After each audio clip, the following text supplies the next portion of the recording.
Il y a quelque chose de très difficile. On a tous des projets,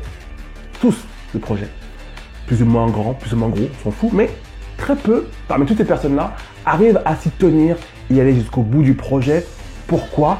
Comment faire? J'en sais rien. Ciao tout le monde. On voit ça tout de suite, générique.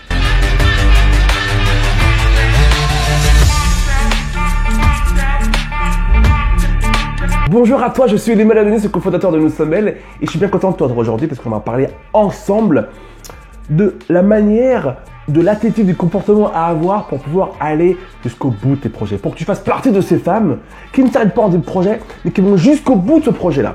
Alors moi, j'utilise différents outils qui me permettent, lorsque je commence un projet, d'aller jusqu'au bout de ce projet. L'un des outils qui est pour moi indispensable, c'est de pouvoir transformer en fait ce projet en challenge, en jeu. On appelle ça la gamification, c'est-à-dire transformer en jeu quelque chose qui te tient à cœur pour pouvoir atteindre le bout final. Alors, il y a différentes façons de transformer ça en jeu. Moi, j'utilise des applications qui, sur mon téléphone, et si je peux, je mettrai un screenshot à l'écran, qui permet en fait directement sur l'écran d'accueil de mon téléphone de cocher en fin de journée ce que j'ai fait et ce que j'ai pas fait. D'accord? Donc chaque jour, j'ai un objectif, lire un livre, remplir mon journal intime, tourner mes 5 vidéos de YouTube parce que maintenant c'est une vidéo par jour, depuis un peu plus d'un mois, tu as dû le remarquer, etc.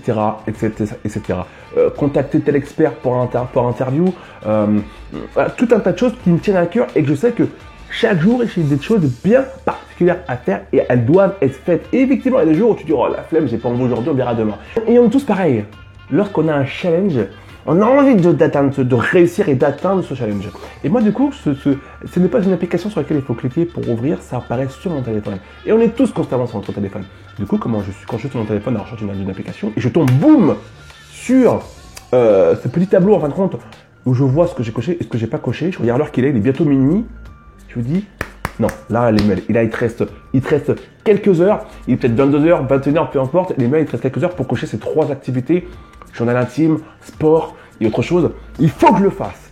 Et ce qui est intéressant, du coup, c'est que ça te motive, parce que tu dis, tu peux pas cocher en laissant des cases pas cochées. Moi, en tout cas, c'est quelque chose qui me motive beaucoup et qui m'a permis en quelque temps de doubler, en fait, clairement mes atteintes d'objectifs de fin de journée, donc du coup, mes atteintes d'objectifs de fin de semaine et du coup, mes atteintes d'objectifs de fin de mois, d'accord?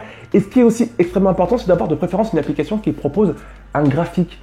Donc du coup, elle te propose de voir en quelques jours, au bout de quelques semaines, où tu en es dans la courbe. Est-ce que tu dis genre, au début tu es à fond, puis au bout de quelques jours, ou au contraire, ça monte, ça monte. Donc en fait, moins tu loupes de jours, moins tu enchaînes jour après jour ce que tu dois faire, et plus la courbe monte. Et c'est un réel plaisir, en tout cas pour moi, de voir que la courbe est le plus souvent ascendante. Ça me motive. Et je me dis, on continue comme ça parce que j'ai pas envie de voir la courbe au bout d'un moment replonger. Et c'est ce qui permet en fait au bout de 1 mois, 2 mois de constater qu'en fin de compte, tout ce que j'ai à faire, je le fais. Je gamifie mes activités. Okay? Deuxième point extrêmement important, c'est de savoir pourquoi.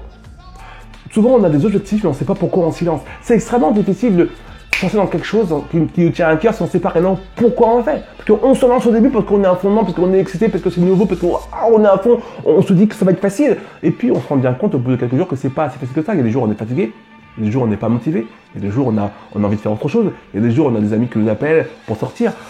On n'a pas envie tous les jours, on n'a pas envie. Donc c'est important de se rappeler pourquoi je me suis mis cet objectif. Pourquoi faire? Vraiment, pourquoi faire? Et ce pourquoi-là, le noter. Et dans les moments de doute, dans les moments où tu te dis mais j'ai pas envie, replonger dedans et te dire ok, d'accord, il y a 1 mois et demi, j'étais archi motivé, archi boosté parce que ok. Et là tu te replonges dans l'ambiance du début, tu te replonges dans une ambiance de motivation, de boost, et ça permet clac de inverser ton état d'esprit et de te pousser à passer à l'action, ok, et de te remettre dans le bain de ton projet. Troisième point, ça m'est vraiment personnel, on doit trouver une citation qui nous touche personnellement. Et moi j'ai la mienne, alors je ne sais pas de qui elle est, mais moi c'est ma citation préférée, c'est celle qui me booste tous les jours à faire ce que je dois faire. C'est la suivante: être quelqu'un de successful, quelqu'un qui a du succès, c'est bien faire tous les jours de ma vie ce que je sais que je dois faire, même si je n'ai pas envie de le faire. C'est-à-dire que quand je me couche le soir, qu'il me reste une case ou 2 à cocher, on reverra. Et je reprends à cette citation, je me dis, mais Emmanuel, qu'est-ce que tu veux faire? Est-ce que tu veux faire partie de la moyenne? Non, évidemment que non. Alors lève tes fesses, t'as pas envie de le faire, mais tu dois le faire. T'as vraiment pas envie de te bouger les fesses parce que là t'es en mode samedi soir, t'as la flemme totale, mais tu sais que tu dois le faire même si t'en as pas envie. Alors bouge tes fesses et vas-y. Ça c'est ma citation à moi, donc je t'invite à trouver la tienne. Pas une station fast-food du style courage chevalier ou du style il faut agir pour avoir des résultats. Blablabla, c'est faible, c'est fragile, c'est du McDonald's tout ça. Une citation qui te parle profondément, qui te pique un petit peu, qui te gifle un petit peu, tu comprends? En tout cas, pour moi, ça fonctionne. Et quatrième point, parle de tes projets, mais aux bonnes personnes. Je m'explique. Souvent, on a un groupe de personnes qui vont dire il faut parler de tes projets à tout le monde, et d'autres qui vont dire il faut en parler à personne. Alors ceux qui vont dire qu'il faut en parler à tout le monde, ils vont dire oui parce que du coup ça te motive. Et ceux qui vont dire ne parle de tes projets à personne, ils vont dire oui mais ils vont te démotiver. Choisis le juste milieu. Par moment, il faut apprendre à être un tout petit peu tiède. Parle de ton projet aux bonnes personnes. Donc, parle de tes projets, effectivement, aux personnes qui sont comme toi, qui sont motivées, qui ont envie de faire des choses. Comme ça, on est tous un peu... Ça revient un peu au premier point dont je parlais, la gamification, le fait de transformer en jeu ton objectif. C'est que lorsque tu parles d'une ambition, que tu as un projet à commencer, par exemple, le fait d'avoir commencé un roman, tu en parles à quelqu'un qui aussi, lui, a commencé un autre projet. Lui, il avance toujours, il travaille, ta pote, une amie, et comme toi, a un projet, et toujours à travailler dessus. Et le fait de lui en parler, cette personne-là, si elle est comme toi, motivée et ambitieuse, elle va dire, alors t'en es où dans ton projet? Et t'auras pas envie de lui dire, ouais, écoute, ça fait 3 semaines que je fais rien. Non.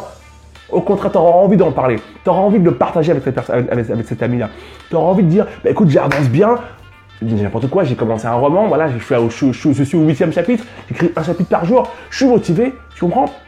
Parce que tu en parles à la bonne personne. Par contre, effectivement, deuxième point, dans ce quatrième point, évite d'en parler aux mauvaises personnes.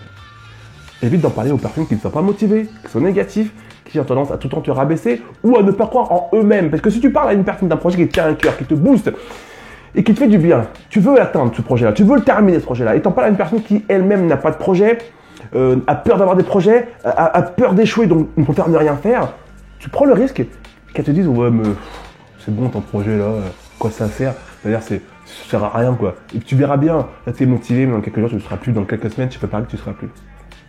Ça va t'énerver, ça va te casser le moral. Et les jours où tu auras une baisse de tension, tu te diras, ouais, elle avait raison, j'avoue, là, aujourd'hui, pour le coup, j'ai pas envie.